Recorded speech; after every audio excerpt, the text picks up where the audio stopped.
The Aggies blew it, and they're finished in the SEC. The reality.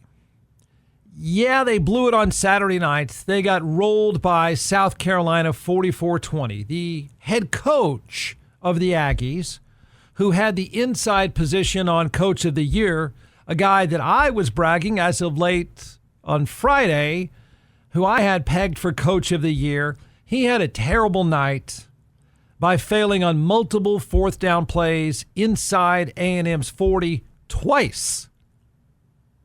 His name is Mike Elko. For the Aggies, every choking they can't get out of their head related concern you might have had, anyone might have had, it proved to be valid.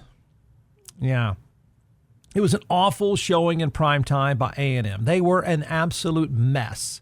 They gave up almost 300 yards rushing, went 1 of 3 on fourth down, had 70 yards in penalties. It was a primetime mess.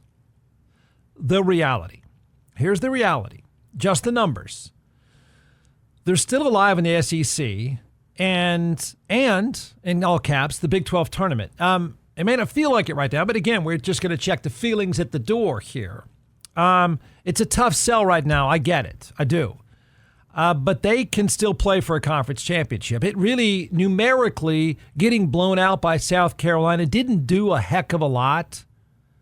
They would still have to run the table almost regardless of what happened against South Carolina. The problem with the South Carolina blowout loss is that it reminded you that they can't get out of their own head. Not only that, strategically, they are one-dimensional when they play Marcel Reed. So there's bad stuff to take out of Saturday night, but the reality is, numerically, they're still in it. The problem, there's not only very little margin, there's no margin at this point. They won't get in the Big 12. They won't get in the conference championship game with another loss, obviously. They won't. I don't think they will not get in the college football 12-team playoff with 3 losses. They're not the ones. Maybe somebody else could pull it off at 3 losses. I don't think it's A&M. They'd have to beat Texas possibly twice or Georgia in the championship game to get in. Does anybody listening right now think that they can do that? Do they even think they can do that? It's a talented team. There's a lot to like. They're dangerous at times, but they're only dangerous when their head is right. Reality.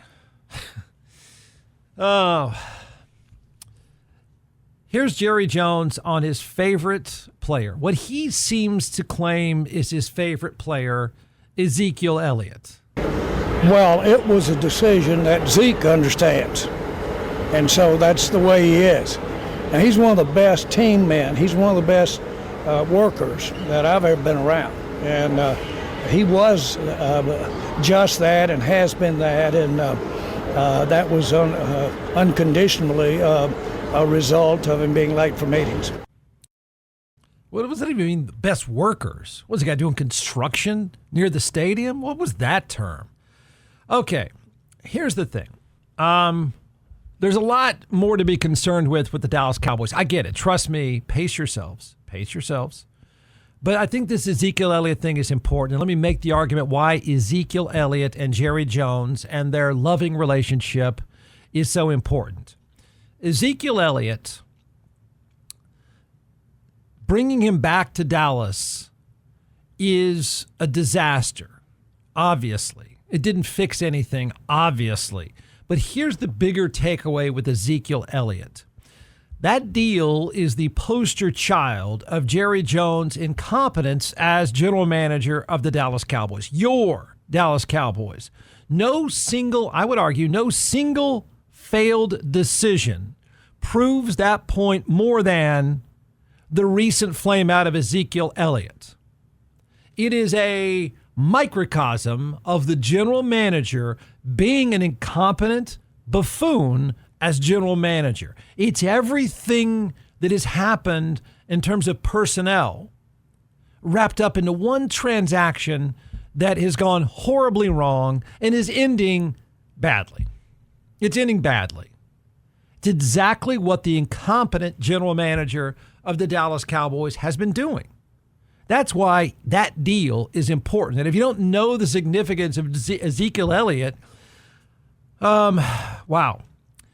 Jerry Jones is a buffoon as a general manager, and he's the single biggest problem that franchise has. I'm not saying they don't have a bunch of other problems. They do, but those problems stem from the fact that the general manager of the Dallas Cowboys is an incompetent general manager. Add up the Ezekiel Elliott deal and you'll see my point. Okay, here it is. He's not even on the active roster at this point because apparently he showed up late to work, even though his friend, his boss, said he's, quote, a great worker. He would show up late to work, and he's essentially been kicked to the curb. The franchise that was desperate to get help on its expensive quarterback, which is a story by itself, but the team that was desperate to get offensive help for its expensive quarterback needed a good running back, needed a running game at all, because they're near dead last in the NFL in running the ball. They made the genius move. I'm sorry, not they. The general manager, who's an incompetent buffoon as a general manager, and it is the single biggest problem that franchise has, and that's the general manager. I didn't say the owner. I said the general manager, although the owner hires the general manager. And so when they desperately needed some help, they went and got him an over-the-hill back from the Patriots for $3 million. This brilliant move so far has generated all of 149 yards rushing. It's gone so well for Dallas that he stopped showing up on time to work, even though his boss says he's the greatest worker. Dallas has now made him inactive. You know what that means?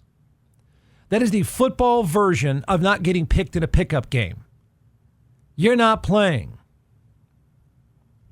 So, did I point out Dallas is last in rushing? That's why the Ezekiel Elliott deal is the single best indicator that the biggest problem your Dallas Cowboys have is a general manager is a incompetent buffoon.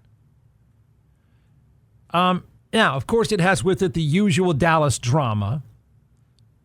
Before the loss this past weekend to the Falcons, after the loss to the Falcons, blah, blah, blah. It's always the same old drama, and it always has Jerry Jones's handprints on it.